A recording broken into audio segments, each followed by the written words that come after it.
वारुळाच्या आतमध्ये मात्र तापमान किती आहे तुम्हाला सांगितलं तर नवल वाटेल. तर साधारणपणे 20 ते 22 डिग्री तापमान हे वारुळाच्या शेवटच्या कप्प्यामध्ये असतं, जिथं राणी असते. राणी या वारुळात एकच असते, त्याला राणी मुंगी म्हणतो आपण.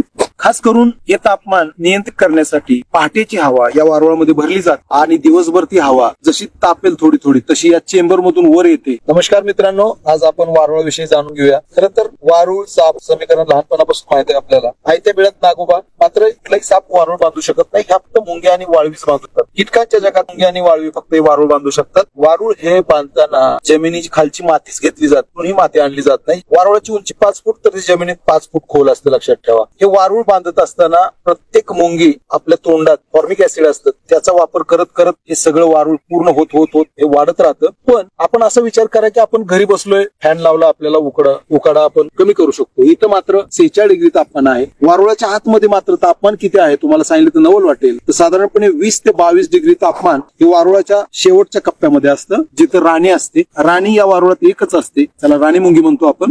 खास करून हे तापमान नियंत्रित करण्यासाठी पहाटेची हवा या वारुळामध्ये भरली जाते आणि दिवसभर ती हवा जशी तापेल थोडी थोडी तशी या चेंबर मधून वर येते. मात्र जी थंड हवा आहे ती दिवसभर त्यांना पुरेल एवढी थंड हवा आतमध्ये असते. दिवसभरात जास्त ऊन आणि जास्त थंडीच्या कालावधीत मुंग्या काम करत नाहीत किंवा जास्त पावसात मुंग्या कधीही काम करत नाहीत. नंतर खूप मोठ्या प्रमाणात त्या काम करत राहतात. खास करून या वारुळाचा विचार केला तर मुंग्या बाहेर दिसत आहेत कुठेतरी एखादी, याचा अर्थ हे मुंग्यांचं वारुळ आहे. आणि मुंग्या ह्या साधारणपणे 40 ते 45 लाख मुंग्या एका वारुळात असतात असं संशोधकांचा दावा आहे. जसं वारुळ मोठं होईल तशी त्यांची संख्या वाढत राहते. एवढं मोठं वारुळ, याचा अर्थ 200 डायमीटर परिसरामध्ये ह्या मुंग्या फिरत असतात. आणि खास करून मुंग्या असतील तरच आपण जगामध्ये शेती करू शकतो, मुंग्या नसतील तर ती शेती नापीक असते, लक्षात ठेवा. त्याच्यामुळे आपल्या भविष्यात शेती करायची असेल तर अशा प्रकारची वारुळ वाचली पाहिजेत. मुंग्या स्वतःही शेती करतात, मुंग्या स्वतः गोपालन करतात, मुंग्या प्रचंड मोठी युद्धही खेळू शकतात. हे वारुळ म्हणजे गाव आहे, लक्षात ठेवा. आणि म्हणून यांना जपणं हे नितांत गरजेचं आहे. नागपंचमी सारखा सण साजरा करतो त्यावेळेला आपण लाह्या बतास यांच्या समोर ठेवतो, कारण हे मुंग्यांचं खाद्य असतं. मुंग्या शाकाहारी आहेत, साप मांसाहारी आहेत. मात्र जुन्या लोकांना ही सगळी माहिती होती आणि म्हणून त्यांनी नाग आणि वारुळ यांचं संरक्षण करण्यासाठी असे अनेक सण आपल्या भारतभर साजरे केले जातात. खास करून ही वारुळ